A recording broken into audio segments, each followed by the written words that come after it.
నడుము నొప్పి అంటే చాలా మందిలో చూస్తూ ఉంటాము మెకానికల్ బ్యాక్ పెయిన్. మరి దానికి సంబంధించిన చికిత్సా విధానాలు ఎప్పుడు ఉంటాయి? దానికి మనము ఎటువంటి జాగ్రత్తలు తీసుకోవాలి? డాక్టర్ గారిని ఎప్పుడు కలవాలి? ఆపరేషన్ ఎంతవరకు అవసరం పడుతుంది అనే పాయింట్‌ని మనము ఈ వీడియోలో చూద్దాం. నా పేరు doctor K. Satish Kumar, speciality orthopaedic surgeon, Medicover hospital, Secunderabad. 100కి 99% బ్యాక్ పెయిన్స్ యువకుల్లో వచ్చేవి పోస్చర్ రిలేటెడే ఉంటాయి. కంటిన్యూయస్గా ఒకే పొజిషన్లో కూర్చొని పని చేయడం కానీ, మైమర్చిపోయి ఫోన్ చూడడం కానీ, టీవీ చూడడం కానీ, ఏదైనా పని చేసేటప్పుడు కానీ నడుముని ఒకే పొజిషన్లో మెయింటైన్ చేయడం వల్ల ఆ కండరాలు స్ట్రెయిన్ అయ్యి నొప్పి అనేది వస్తూ ఉంటుంది అన్నమాట. సో ఇక్కడ మనకి ట్రీట్మెంట్ మీకే అర్థమైపోయి ఉంటుంది. ఒకే పొజిషన్లో నడుమును పెట్టడం ఎప్పటికీ మంచిది కాదు. స్ట్రెచ్ బ్రేక్స్ తీసుకోవాలి, వర్క్ స్టేషన్ మెయింటైన్ చేసుకోవాలి. మనము పని చేసే వాళ్ళం, కంటిన్యూస్గా పని చేసే వాళ్ళమైతే మన ఐ లెవెల్లో మన స్క్రీన్ ఉంటే ఇబ్బంది లేకుండా ఉంటుంది. వారంలో 5 రోజులు సింపుల్ స్పైన్ ఎక్సర్సైజెస్ కానీ, లేదా సూర్య నమస్కారం లాంటివి కానీ, తర్వాత స్విమ్మింగ్ లాంటివి కానీ చేస్తే నడుము నొప్పి నుంచి పూర్తి విముక్తి పొందవచ్చు.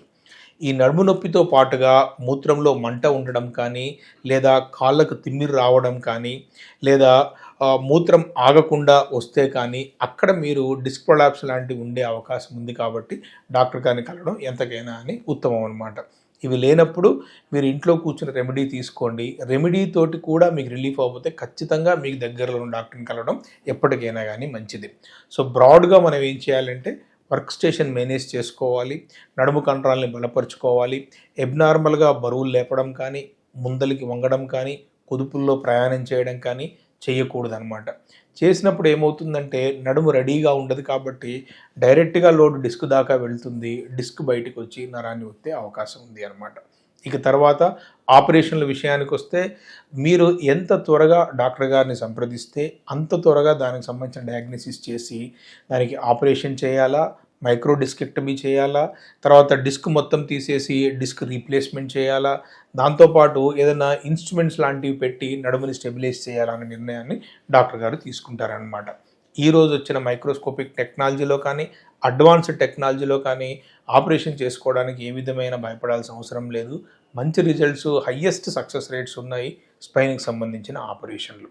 కానీ మీరు తోమించుకోవడం కానీ, కైరోప్రాక్టిక్ వెళ్ళడం కానీ, అబ్నార్మల్ పొజిషన్లో పడుకోవడం కానీ, లేదా ట్రాక్షన్ లాంటివి పెట్టుకోవడం కానీ ఈరోజు ఈ సమాజంలో మనం ఇంత అభివృద్ధి చెందిన సమాజంలో అవి చాలా పాతకాలపు ట్రీట్మెంటు, అందరికీ సత్ఫలితాలు ఇస్తామని చెప్పలేము. కాబట్టి అడ్వాన్స్డ్ ట్రీట్మెంట్ ఆప్షన్స్కి మీరు ఎంచుకోవడం అనేది ఎప్పటికైనా అని ఉత్తమం.